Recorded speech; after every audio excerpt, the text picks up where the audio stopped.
Business news now, and the newly proclaimed King Charles has always run a business portfolio. Assets in his own estate are worth more than £1 billion. But upon taking over the monarchy, he also inherits responsibility for a property portfolio worth close to £20 billion, including Regent Street, one of London's prime shopping destinations. That makes him one of Britain's biggest landowners. But unlike other chief executives, the new king can't manage this collection of treasures on purely commercial terms. Well, to discuss this story and the other business headlines of the day, including some disappointing UK economic data, is Arise correspondent Laurie Laird, who joins me from London. Good to see you, Laurie.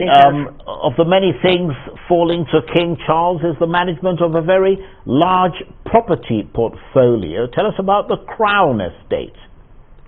You're right, Charles. The new king has so much on his plate, and we forget that he is actually a businessman in so many ways.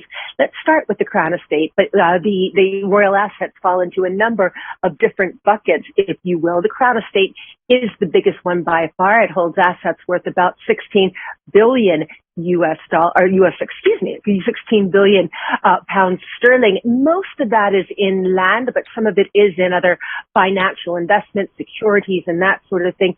Anyone, Charles, who has come as a tourist to the UK has probably stepped foot upon land that is owned by the Crown Estate, be that Regent Street, as you mentioned, one of the biggest shopping streets in the UK, Oxford Circus, also Piccadilly Circus. These big tourist attractions are part of the Crown Estate, as are some of London's most desirable parks, Hyde Park, Regent's Park, all owned by the Crown Estate. As they say, assets worth about 16 billion, but of course it's very difficult to value these things. Right now we're looking at Oxford Circus, one of the biggest thoroughfares, one of the busiest areas in London, all owned by the Crown Estate.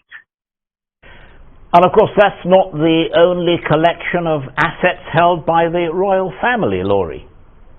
That's right. I mentioned that there were a couple of buckets in which these assets fit. One is called the Duchy of Lancashire. That's the smallest collection of assets, worth about 600 million pounds sterling. And again, that is mostly comprised of property, some retail property, even things as prosaic as retail parks, some residential areas, although most of it is in the commercial sector.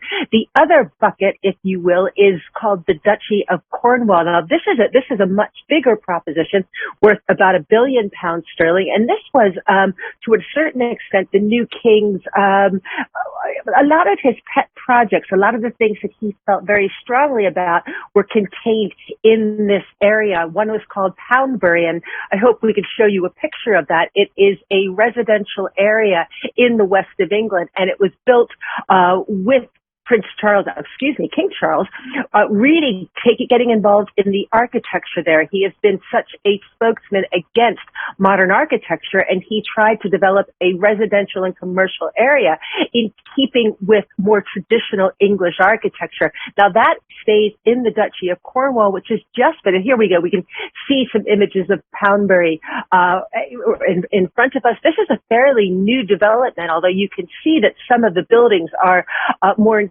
keeping with an older architectural style. Prince Charles was very engaged in all of the architecture of that community. But that whole part of the inheritance goes straight to Prince William, the new Prince William, and his family, where he will have responsibility for managing that going forward. And very quickly, Laurie, we've got about 30 seconds or so left. Staying in the UK, some very disappointing economic news.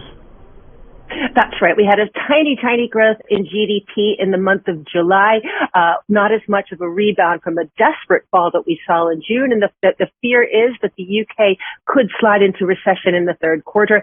Growth in the month of September, because we'll have that extra bank holiday, because we have people not working as much while they're mourning. We suspect that growth in September will be weak. Thanks very much indeed for dashing through all that. Laurie Laird, Arise business correspondent, talking to me there from London.